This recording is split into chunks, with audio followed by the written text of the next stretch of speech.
Bonjour tout le monde, je vous retrouve pour la vidéo de la pleine lune. Donc la pleine lune de jeudi 17 octobre à 13h26 en bélier. Donc cette pleine lune se nomme la pleine lune du chasseur. Donc j'ai décidé de vous faire une petite vidéo différente des autres fois. Parce qu'on est dans une période assez particulière également. Donc, je voulais m'attarder et commencer par la symbolique de ce chasseur. Donc, le chasseur, il symbolise un désir de conquête, de maîtrise de son environnement. Il part à la chasse, il veut donc il a l'intention d'avoir une proie, donc il va tout mettre en place pour obtenir ce qu'il souhaite, vous voyez. Donc ça reflète vraiment la recherche de pouvoir, de contrôle sur sa vie, vous voyez. Il y a une symbolique qui est vraiment associée à ça. Le chasseur, il est vraiment associé à la force, à la détermination, à la persévérance. Un chasseur peut rester à l'affût pendant des heures pour attendre sa proie. Vous voyez, c'est vraiment ça. Donc, c'est des qualités qui peuvent être nécessaires pour surmonter les obstacles et atteindre ses objectifs dans la vie, hein, bien évidemment. Mais ça peut également mettre en lumière des aspects plus sombres de notre personnalité, tels que de l'agressivité, de la compétitivité ou de la cruauté. Donc là, il sera important lors de cette pleine lune de vraiment d'analyser ce qu'on souhaite, nos rêves, vous voyez, en tenant compte vraiment de qu'est-ce qui se cache derrière ces rêves-là. Hein. Pourquoi vraiment on s'obstine à avoir ou à chasser cette proie-là. Vous voyez, c'est un peu ça. Et donc, regardez également les émotions qui sont associées à ça, parce que ça peut vraiment en dire long. J'en ai parlé dans un petit peu des énergies là qui sont associées à cette pleine lune et à cette semaine dans la vidéo des énergies de la semaine en introduction. N'hésitez pas à aller voir, je vous la mettrai en lien en dessous. Et vous verrez que cette semaine, il peut y avoir justement des remontées, des souvenirs par rapport, qui peuvent être souffrants par rapport à ce que vous avez pu vivre dans des situations, dans des relations. Ça peut remonter ou alors vous pouvez faire face à certaines personnes qui vont vous amener à conscientiser certaines choses aussi associées à ça. Donc le chasseur ou la chasseuse représente celui qui est asservi par son désir de prédateur, vous voyez. C'est vraiment, on est focalisé sur ce qu'on souhaite et finalement, est-ce qu'on ne met pas des œillères hein, à être focus, trop focus peut-être sur sa proie, je dirais entre guillemets, et que finalement on en devient dépendant de sa proie et accro à elle finalement. Et là on retrouve cette notion de chaser-runner sur le parcours notamment. Et là cette pleine lune elle vient justement remuer tout ça. Hein. Donc là il est question de vraiment réaliser si notre identité est relative à l'autre ou vraiment notre identité elle nous est propre. C'est est-ce qu'on est vraiment soi-même ou on est soi mais en fonction de l'autre, voyez. C'est vraiment de savoir si on a vraiment une identité propre à nous en dehors de ce rôle de chasseur, voyez. C'est vraiment ça que vient remuer nous faire voir cette pleine lune. Et là, il y a des choses à libérer, des choses à conscientiser, à comprendre. De plus, cette pleine lune, elle intervient dans le signe du bélier. Hein, le bélier, il parle de je suis. C'est voilà. Il a pour planète maîtresse, c'est Mars. Donc Mars, c'est j'agis. C'est j'agis en fonction de qui je suis. Vous voyez. Donc, mais si vraiment on ne se connaît pas, on n'agit peut-être pas en fonction de qui on est vraiment. Voyez. Et c'est là que cette pleine lune vient euh, nous mettre le doigt. Voyez. Et, euh, et c'est vrai que par analogie, le bélier, il est relié à la tête et au front. Et on voit que vraiment, cette pleine lune, elle est vraiment, je dirais, euh, focalisée sur le mental, sur nos compréhensions, sur nos conscientisations. D'accord. S'il n'y a pas de prise de conscience, euh, le mental va pas pouvoir non plus évoluer. Voyez. Il va vraiment prendre le dessus sur notre vie. Et là, il n'y aura pas trop de place pour ce qui est vraiment nous et ce qui est vraiment qui vient du cœur. Voyez. Donc, pour en revenir au bélier, le bélier, il est symbole de la renaissance, du renouveau. Donc, il ouvre la voie avec courage et vivacité. Et donc, c'est une énergie qui va être nécessaire pour justement oser être soi-même, vous voyez. Le bélier, c'est l'action, l'affirmation de soi et l'indépendance. C'est vraiment ça qu'on vient nous faire travailler, sortir des dépendances qui nous enferment dans une coquille qui n'est pas nous, dans une apparence qui n'est pas nous. Voyez.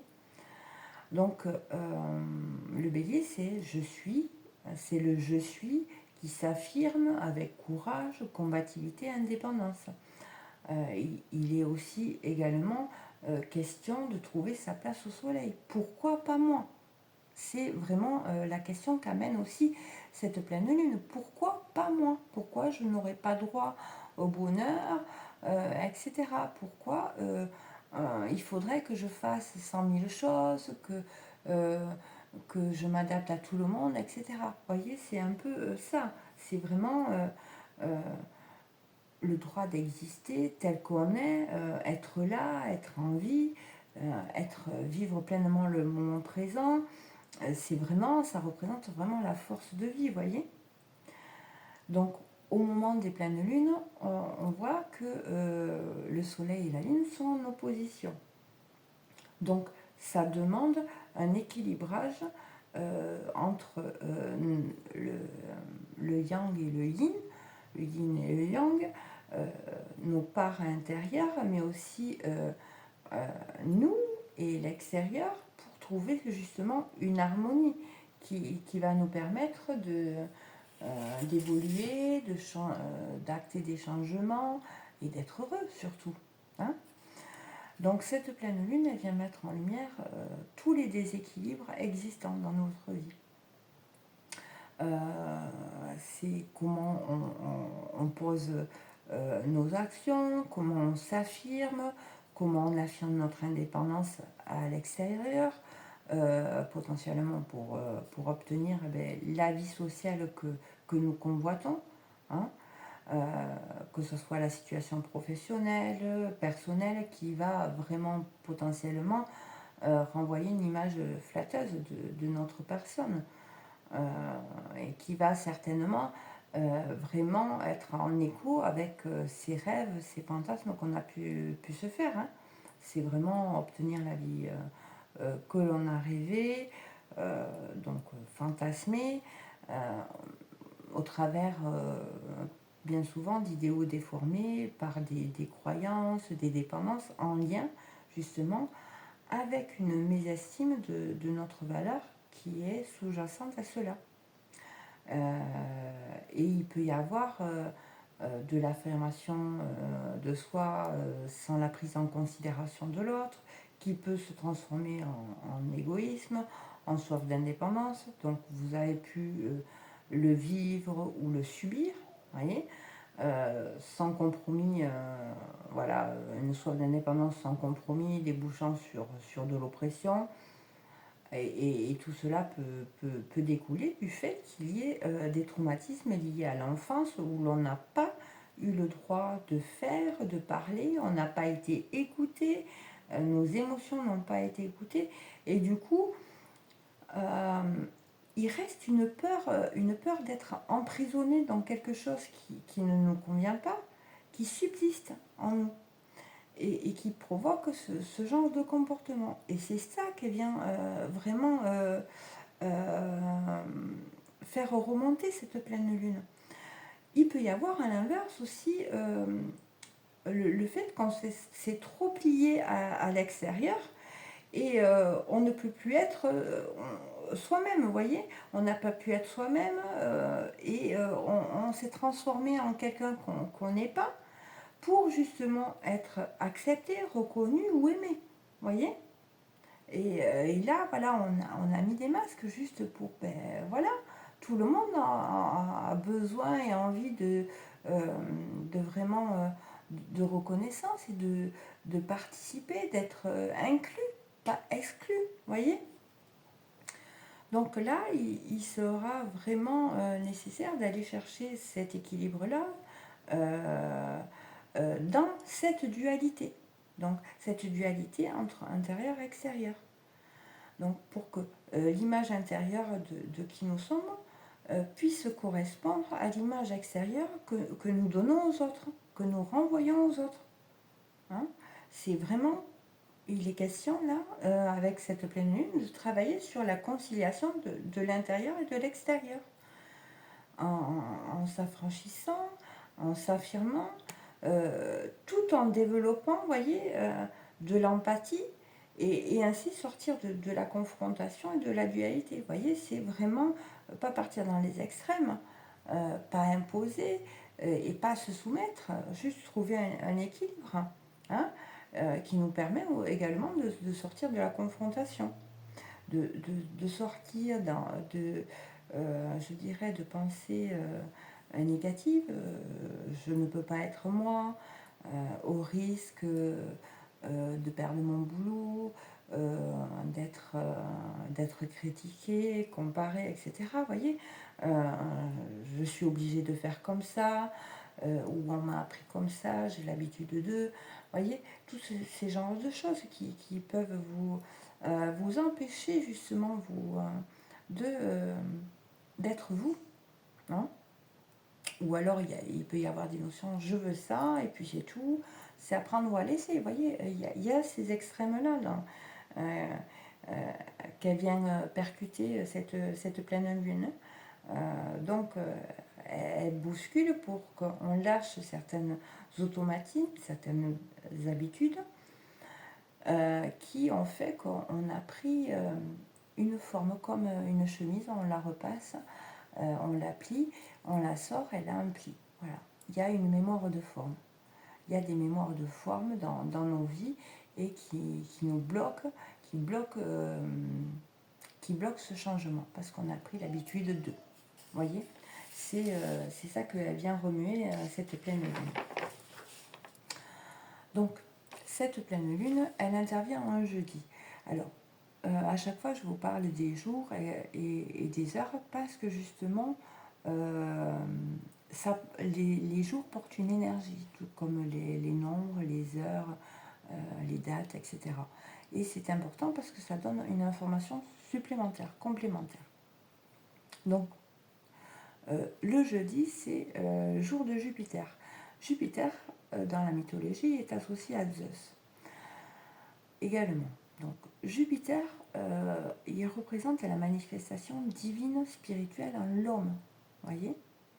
Donc, il vient révéler vraiment la divinité qui est en nous. Quant à la foudre associée à Zeus, symbole de Jupiter, c'est une sorte d'orage physique et moral. Il rappelle la toute-puissance et le pouvoir de vie et de mort, à la fois créateur et destructeur. Vous voyez, c'est vraiment détruire un peu ce qui est obsolète, je dirais, pour pouvoir reconstruire. Si on n'enlève pas ce qui est obsolète et ce qui n'est pas bon pour nous, euh, il va y avoir un déséquilibre, ça va pas être top, quoi. C'est pas possible, en tout cas. Donc tout à l'heure, je vous parlais de l'éclair. L'éclair rappelle que Jupiter se réfère à l'esprit, à l'éclaircissement de l'intelligence humaine. C'est la pensée qui illumine et l'intuition emplie de vérité. Voyez, il est vraiment une sorte d'organisateur du monde extérieur et intérieur, dont dépendent les lois physiques, sociales et morales. Donc, vous voyez, l'importance de cette énergie de Jupiter, là, avec cette pleine lune, elles sont vraiment reliées, ces énergies, pour vraiment nous pousser à nous libérer de certaines choses et de vraiment, oui, nettoyer des choses en profondeur. Hein. On a l'éclair aussi qui est associé à la foudre, qui est un emblème plus négatif, qui représente la colère, la punition, le châtiment, l'autorité outragée et le rôle de justicier. Hein. Et d'ailleurs, dans la mythologie, près du trône de Zeus se tenait Thémis, nom qui signifiait justice divine, et Dike, nom qui signifiait justice humaine. Voyez, donc vraiment avec Jupiter, c'est justice divine, justice humaine. Donc là, il peut y avoir des moments de foudre, hein, de choses qui vont nous percuter pour justement qu'on sorte de ces emprisonnements, de ces emprises, hein, de ces dogmes, de tout ce genre de choses qui vraiment empêchent notre part divine d'éclairer. Hein. On parle également de complexes de Zeus qui s'identifient par une tendance à vouloir monopoliser l'autorité et à détruire toute manifestation d'autonomie chez l'autre, liée au départ à un sentiment d'infériorité intellectuelle et morale. Donc là également, vous pouvez avoir subi une autorité parentale qui vous a vraiment coupé de votre autonomie, voyez, et peut-être qu'il vous coupe encore. Et peut-être que vous avez encore ce besoin d'approbation d'autrui.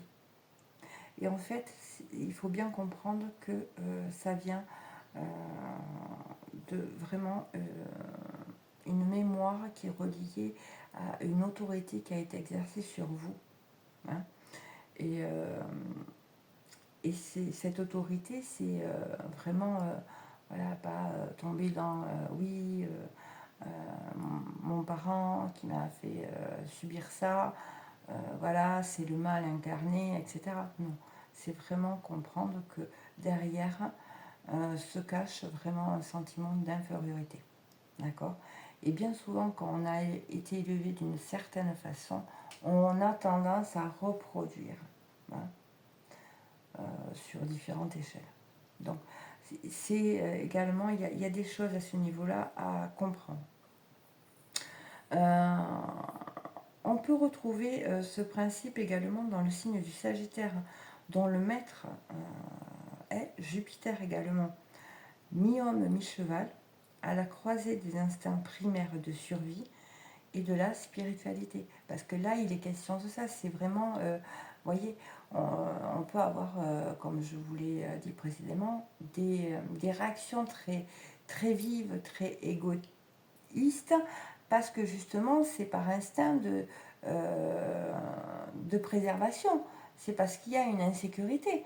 Donc, vraiment imposer ce qu'on veut, qui on est, par la force, par l'agressivité. Hein, voyez. Donc vraiment, là, il sera question d'être attentif à ça pour pouvoir vraiment se libérer de tout ce qui nous emprisonne à ce niveau-là. Il y a également au niveau de la date, donc du 17, le 17 c'est une date karmique en numérologie.